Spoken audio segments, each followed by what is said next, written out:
in about 16 hours, I'm gonna be in Japan. But there's a lot to do to get ready for that, and I'm gonna take you through it. In this video, I'll be covering packing and laundry, currency exchange, international driver's permit, Google Translate, Google Maps and the train system, Visit Japan Web for customs and immigration, transit cards like Suica, the Shinkansen/bullet train app, eSIMs, jet lag, and first day Shenanigans. I'm referencing a lot of stuff, so to make it easy for you, I put the links in the description. If you need to jump around, this video does have chapters, aka timestamps. If some parts are too fast or too slow, remember, you can change the playback speed. Let's start with packing. I packed about 4 days worth of clothes, including some nicer shirts and some stuff for hiking. I'm moving around a lot in the first half of the trip, so I wanted everything to fit in a carry-on. I'll start doing laundry in Osaka, and I'll have to do laundry one more time in Tokyo.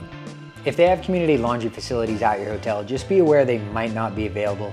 It's happened to my wife and I before, but let's get back to packing. If you're wearing sandals, you might want to carry around a pair of socks. You may come across a place where you have to take your shoes off, and they might not want you in there barefoot. It's a boys' trip, so there's probably going to be some loud snoring. Google Maps will burn through your battery, so this one's super important. Pack a tote or duffel if you plan on doing some shopping.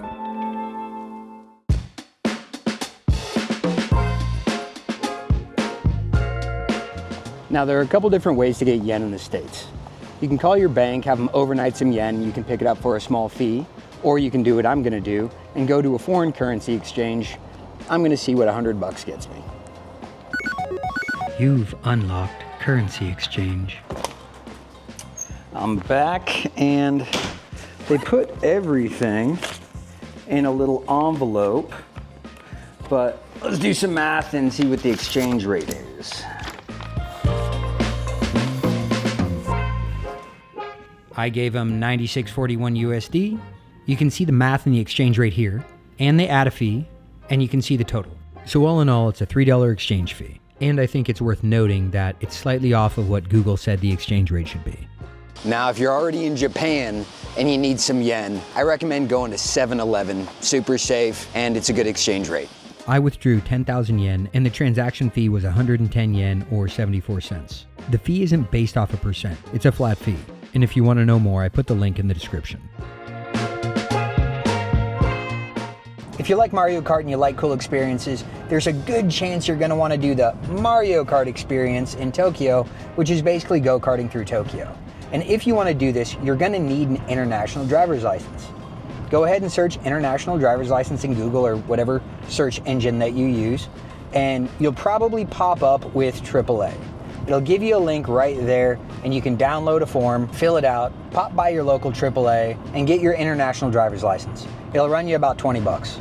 To rent a car, you'll need your IDP, valid driver's license, passport, and valid means of payment, typically a credit card. Okay, so just got my international driver's license, remarkably quick, under 10 minutes. The fee is 20 bucks, but after taxes, fees, it ended up costing me 32. There's still more to do, but luckily it's all online and there are some gotchas, but I'm gonna start out with an easy one. Download the Japanese language on Google Translate.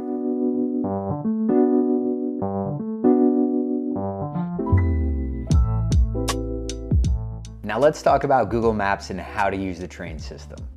So the train system in Japan, and more specifically Tokyo, can be complex to say the least. But I'm gonna do my best to simplify it for you and show you what's been working for me. In this example, I'll be using Google Maps to go from Yoyogi Park to bonus track in Shimokitazawa. Search for your destination, select your route, and try to enter the suggested exit, because that'll place you right next to the signage that you'll need. Next, I search for 3 things: the letter, the color, and the platform. In this case, it's C, green, platform 1. And if you want confirmation about the direction you're supposed to go, you can look for the city name as well. But for now, we're focusing on green C1. We're at exit 3, there's platform 1 on the right side. Those numbers can also show which direction you're going in, but it'll make more sense in a bit. Here, now you can see the stops are in numerical order, and that's how they can tell you which direction that you're going in. If the value of the number is going lower, you're going in one direction, and higher is the other direction. I like to think of these as my stop and start numbers. As you can see, we're getting close here at stop 6. And now I'm at my stop number. Sometimes you may need a map to find the correct exit. And if you want to avoid the stairs, there's an accessibility setting in Google Maps that can help you find all the elevators. Most of the time, I just follow the signage for my exit, and now I'm looking for the east exit. Once I'm out of the correct exit, I can use the train station as a landmark, so I know exactly which direction to walk in. And I do this for 2 reasons. 1, when you get out of the subway, sometimes your GPS takes a little while to figure out where it's at. And 2, in certain cities like Shibuya, your GPS won't be able to pin down where you're at. So it's easier to navigate by landmarks until your app can stabilize. Okay, that's the easy stuff. Now let's get to the stuff that has some gotchas. Go to Visit Japan Web. It's a site, not an app. And this site allows you to complete immigration and customs procedures online. There can be some tricky parts, so I made a complete walkthrough video and I put the link down in the description. Now, 99% of the time, 99% of you are going to take mass transit in Japan. And to do that, you need a transit card. And if you have an iPhone, getting your card, which is generally a Suica or Pasmo, is super easy. To start, open your Apple Wallet and hit the plus. Click transit card and type in Suica or Pasmo. Hit continue and add money. To add money, it's super easy. You select your Suica card from your Apple Wallet and then hit add money. And now for the gotchas.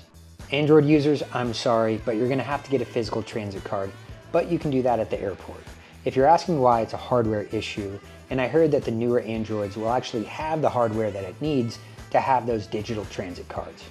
If you're in the States and you can't add money to your Suica, just wait a couple hours. You can't add cash between 2 a.m. 4 a.m. Japanese Standard Time. Woohoo! Your Suica and Pasmo card can also be used in convenience stores and taxis. If you're taking the Shinkansen or bullet train, download the smartEx app to get a digital ticket and avoid the line at the station. And to avoid any problems purchasing tickets or getting through stalls, put your credit card information in the app while you're in your home country. I want to bring up some tips for the Shinkansen. I couldn't find my track number on the ticket or the smartEx app, but I did know the train number, so I was able to find the track number at the station. There is a difference between train types. You can find your train type on your ticket and on the board at the station. Nozomi is the fastest with limited stops, Kodama is the slowest with all the stops, and Hikari is in the middle. For mobile data, get an eSIM.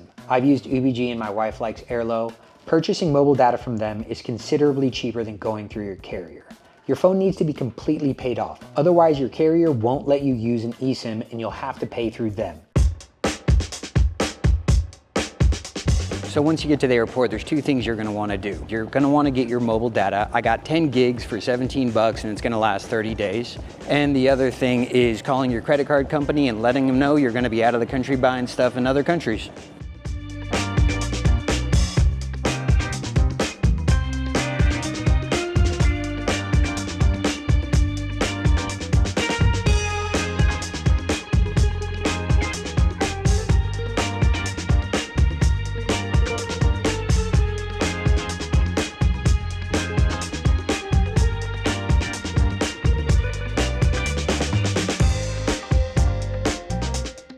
Okay, so what I do for jet lag is simple, but it's a little uncomfortable. It's 6 a.m. Tokyo time right now, so I'm just gonna stay up until 10 p.m. Tokyo time, regardless of how much I've slept. After you land, make sure to turn on your eSIM, and then in cellular usage, turn off all the stuff you're not using.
Golden Gai is a lot. It's full of characters, but it is super fun and I recommend you checking it out at least once. On the next vlog, we'll be doing samurai and ninja training, go-karting through Tokyo, checking out the view from Shibuya Sky Tree, and more.